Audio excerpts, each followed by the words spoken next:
All right, Shalom. Call Allah Yahweh, Bahashem, Yahweh Shai, Bahashem, Rikakwadash. Double honors to the apostles and elders of Great Millstone. This lesson is going to be the deplorable 2/3 of Israel. You look up this word deplorable, it says very bad, disgusting, and wretched.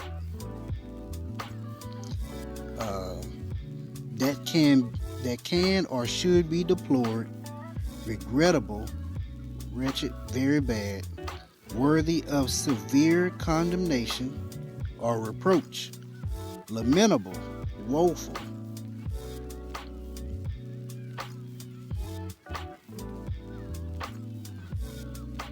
To be felt sorrow for, or worthy of compassion.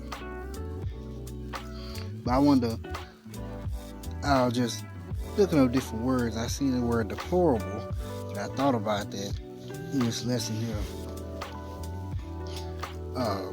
Basically, the wretched, very bad, and need to be refined. Need to go through that fire to be remade. So I want to get some scriptures on that. This is Jeremiah chapter 4, verse 22. For my people is foolish. They have not known me. They are sottish children, and they have none understanding. They are wise to do evil, but to do good they have no knowledge.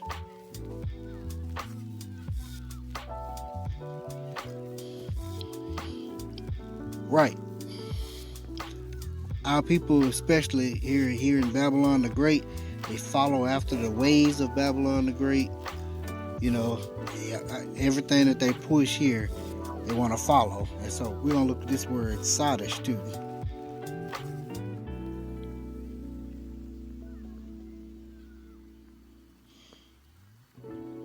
It says fool. To be foolish. To act foolishly or do foolishly. To play the fool. I pity the fool. Mr. T said, I pity the fool. So, you pity the 2/3. Pity Israel. But as a whole, though, so my people, it literally says my people are foolish. So it basically, repeats it twice. 4, 6. This is going to be Hosea 4 and 6. My people are destroyed for lack of knowledge. Because thou hast rejected knowledge, I will also reject thee, that thou shalt be no priest to me, seeing thou hast forgotten the law of thy power. I will also forget thy children. Right, and when you try to give our people this knowledge, they literally fan their hands at it, walk right past you, literally just reject it. Oh no, that ain't what it's talking about. My guy wouldn't do that. My guy wouldn't do this and the worst and all that. They have no understanding. They literally lack understanding. And because they reject the knowledge, they have become deplorable.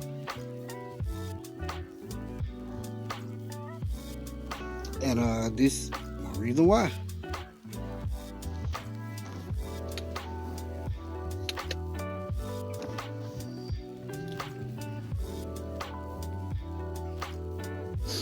This is Isaiah chapter 1, start at verse 2.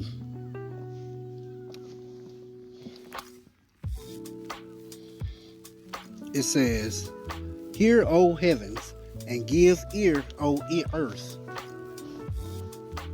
For the Most High hath spoken. I have nourished and brought up children, and they have rebelled against me. The ox knoweth his owner, and the ass his master's crib. But Israel does not know. My people do not consider. Right? They don't consider. They don't consider the Most High. They reject the laws. They care nothing for them. Even when you bring something simple as, just the dietary laws, something simple like that. No, no, I gotta have my pork. I don't know what you talking about, man. When he died on the cross, he fulfilled the law. That's they act like they know, but they don't want to believe what's in the scriptures. They don't want to believe what the Most High has given them. They don't want to believe it. They reject it.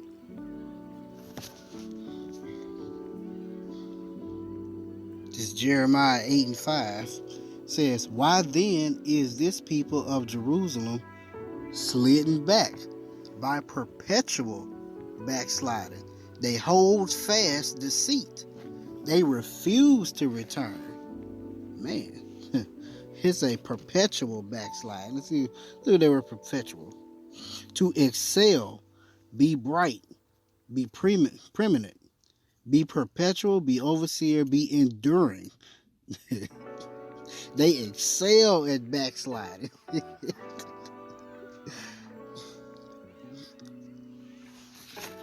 Matter of fact, let's see if I can get that other scripture.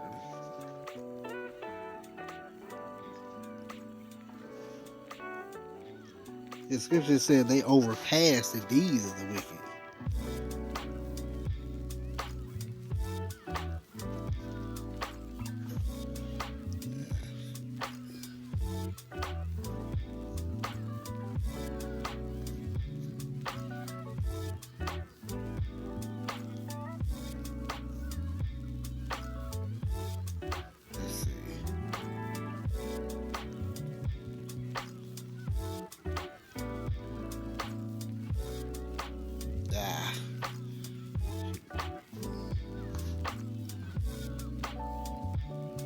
Man, but it's scripture says that they overpass the deeds of the wicked.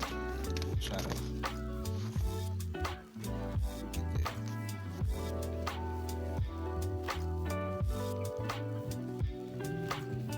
Oh, I know what's that. I know why. I know why it's doing that.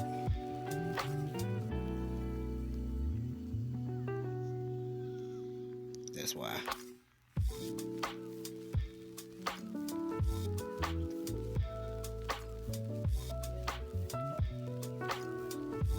Here it is. Jeremiah 5:28. It says, "They are waxing fat, they shine, yea, they overpass the deeds of the wicked. They judge not the cause of the fatherless, yet they prosper, and the right of the needy do they not judge." It's like our people excel. They excel at wickedness. But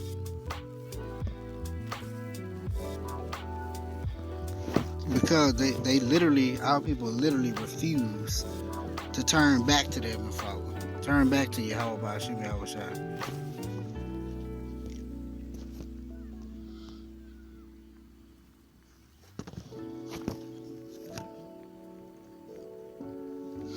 This is Isaiah 42, starting at verse 22. It says, "But this is a people robbed and spoiled.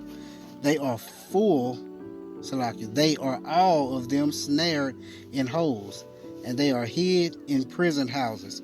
They are for a prey, and none delivereth, for a spoil, and none saith restore. Who among you will give ear to this? Who will hearken and hear for the time to come? Who gave Jacob for a spoil and Israel to robbers? Did not the Lord? Did not the Most High? He against whom we have sinned. For they would not walk in his ways, neither were they obedient unto his law." Exactly. Therefore he hath poured upon him the fury of his anger, and the strength of battle, and it hath set him on fire round about. Yet he knew not, and it burned him. Yet he laid it not to heart. Exactly. We literally refused. We say we refuse to walk in his way, or nor be obedient to the law. And that's exactly what our people do. That's exactly what they do. Um, this is going to be Exodus. Let's see, chapter 32.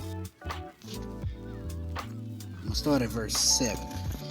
Let's see, Most High, he already knew that our people were going to be hard-headed and just a stiff-necked people, as it says. And it says, and the Most High said unto Moses, Go, get thee down, for thy people. Oh, this is when he was on the mountain, and he giving Moses the law, statutes, and commandments. And the people decided basically that Moses was gone too long, and they wanted to, make idols while he was gone. And it says, and the Most High said unto Moses, Go, get thee down, for thy people, which thou broughtest out of the land of Egypt, have corrupted themselves. They have turned aside quickly, meaning they ain't waste no time to start worshiping these other gods. They literally start making themselves other gods. They have turned aside quickly out of the way which I commanded them. They have made them a molten calf, and have worshipped it, and have sacrificed unto it, and said, These be thy gods, O Israel, which have brought thee up out of the land of Egypt. And the Most High said unto Moses, I have seen this people, and behold, it is a stiff-necked people. Now therefore let me alone, that my wrath may wax hot against them, and that I may consume them, and I will make of thee a great nation. So Most High wanted to immediately just destroy our people, destroy Israel altogether right there, and just start over with Moses. And Moses besought Most High his power, and said, Yahweh, why doeth thy wrath wax hot against thy people, which thou hast brought forth out of the land of Egypt with great power and with a mighty hand? Wherefore should the Egyptians speak and say, For mischief did he bring them out to slay them in the mountains, and consume them from the face of the earth? Turn from thence, turn from thy fierce wrath, and repent of this evil against thy people. Remember Abraham, Isaac, and Israel, thy servants, to whom thou swearest by thine own self, and saidest unto them, I will multiply your seed as the stars of heaven. And all of this land that I have spoken of will I give unto your seed, and they shall inherit it forever. And the Most High Power repented of the evil which he thought to do unto his people. So Moses had to, remind the Lord, you made this promise to the people, so don't destroy them. He had to, remind them of that. And I want to get one more account of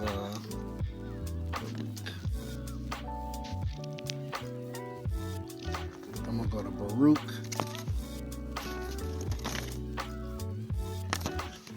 Chapter 2. This is Baruch chapter 2, starting at verse 26. It says, And the house which is called by thy name hast thou laid waste, as it is to be seen this day, for the wickedness of the house of Israel and the house of Judah.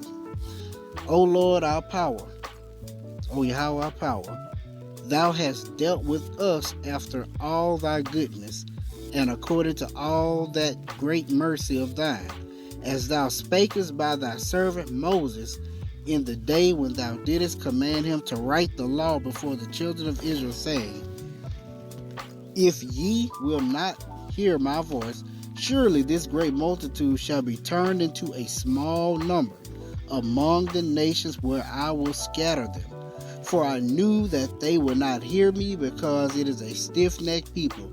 But in the land of their captivities they shall remember themselves. Right? Our people are so hard-headed and stiff-necked. It doesn't matter. It doesn't matter what you tell them. You try your best to, beating their heads, like you said, just something simple as the dietary laws, or not sleeping with another man's wife. Something simple as that. It's like they literally refuse to do. But if you don't get right, He's gonna leave you here.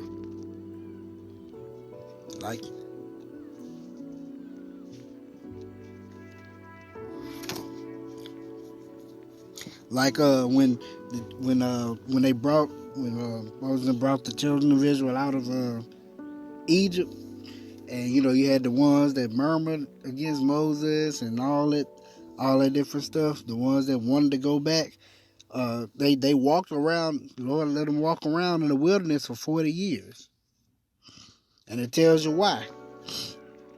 Because he was gonna let that generation die off, because that generation wasn't gonna go into the promised land. And this is it. This is Joshua chapter 5, starting at verse 2. At that time, the Most High said unto Joshua, make these sharp knives, and circumcise again the children of Israel the second time. And Joshua made him sharp knives, and circumcised the children of Israel at the heel of the foreskins. And this is the cause why Joshua did circumcise all the people that came out of Egypt that were males, even all the men of war, died in the wilderness by the way after they came out of Egypt. Now all the people that came out were circumcised. Now all the people that came out were circumcised. But all the people that were born in the wilderness by the way as they came forth out of Egypt, them they had not circumcised. For the children of Israel walked 40 years in the wilderness, till all the people that were men of war, which came out of Egypt, were consumed, because they obeyed not the voice of the Lord, unto whom the Lord sware that he would not show them the land, which the Lord sware unto their fathers, that he would give us a land that floweth with milk and honey. Right? So if you're disobedient, you're gonna have to die. You're not gonna make it. Like he did then, before he allowed them to go into the promised land, the land flowing with milk and honey. That generation had to die off because of their disobedience. And he's going to do the same exact thing in Zechariah.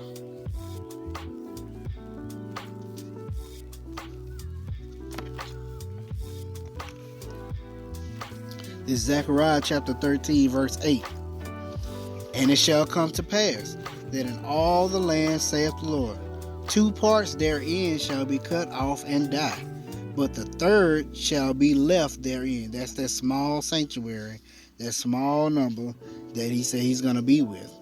And I will, that's the third part that's going to be left. And I will bring the third part through the fire, and will refine them as silver is refined, and will try them as gold is tried. They shall call on my name, and I will hear them. I will say, it is my people, and they shall say, Yahweh is my power. And that's exactly that 1/3. They're gonna call on the name of the Lord, Yahweh by Hashem, Yahweh Shai. They're gonna call on them earnestly, steadfast. They're gonna remain steadfast. They're gonna seek Him as hard as they can, because it's gonna be in them. And that's who's gonna make it through that fire, which is that furnace of adversity, that affliction.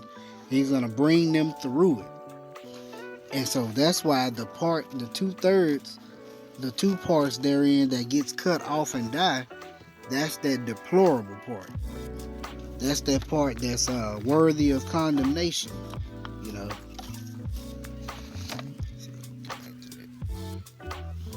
That's that word. The 2/3 part that gets cut off is that word. That part that's worthy of some severe condemnation and reproach.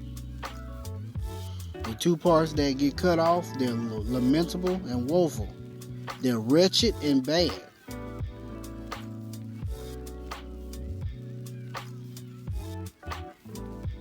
So, hope you were edified. Shalom.